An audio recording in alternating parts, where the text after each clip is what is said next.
My name is Jennifer Baker, and I am adjunct faculty here at ODU, and I teach costume design classes and scenic painting and a variety of different things. I'm a professional designer, so I've worked as a costume designer and a scenic designer, a painter and whatnot.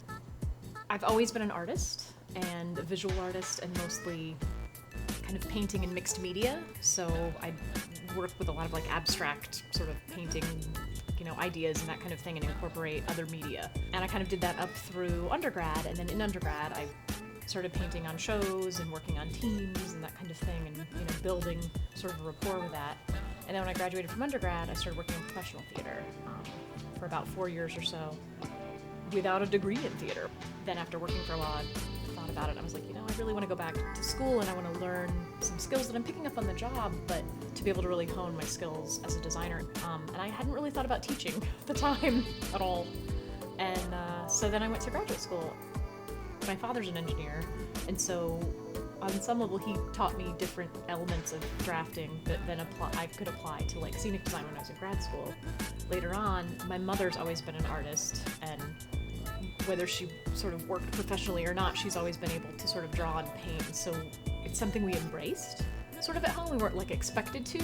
And when it came to sewing, because we had a very large family, whenever we had a need for costumes, my parents wouldn't necessarily go out and buy the most recent, Iron Man Halloween costume. We had a box of Halloween costumes that were like leftover clothing from when we were younger, or clothing from like family members that lived in other states.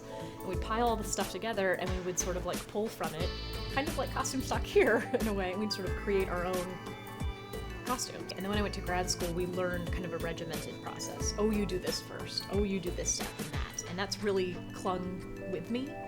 So I still work in kind of the vein that I sort of learned in terms of a formal process in graduate school, which is if I'm working on a theater piece, like Titus Andronicus, for example, then I would read through the script.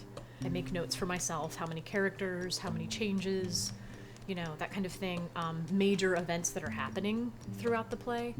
On the rehearsal end, as a designer, I go to the first read-through, which is basically a table read, and for me, it's incredibly helpful. It's helpful for me to see everyone that we have cast in those roles and to see what we're looking at in terms of our full picture.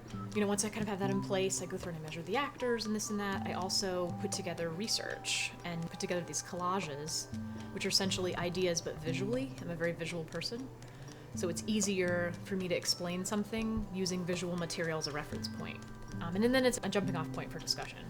I then kind of formulate renderings, which are this actor in this actual garment, this is what we're looking for. I have to work very closely with the directors and with the rest of the design team.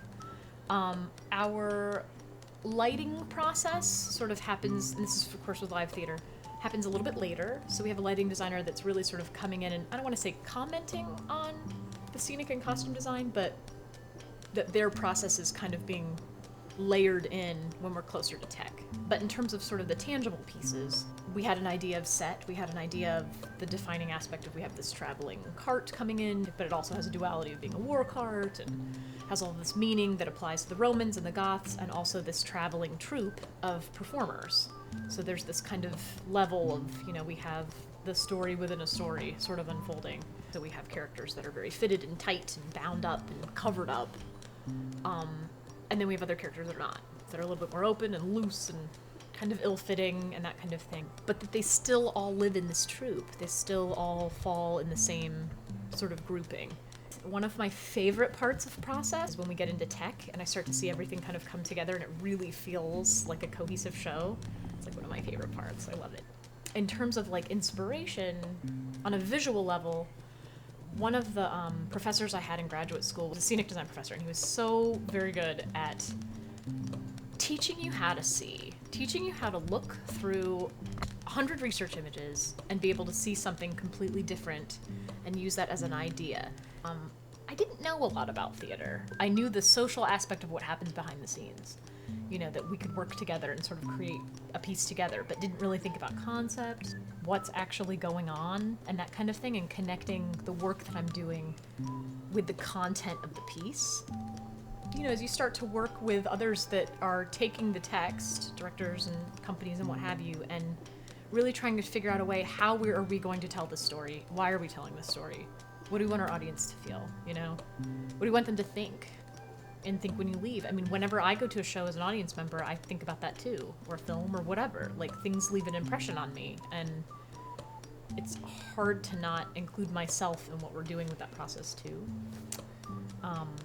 So I think having that dynamic added in to that has really made a big difference, because I think it's made what I do more specific, and it's made me pay attention to all these different aspects and kind of tighten them together in terms of creating a cohesive world.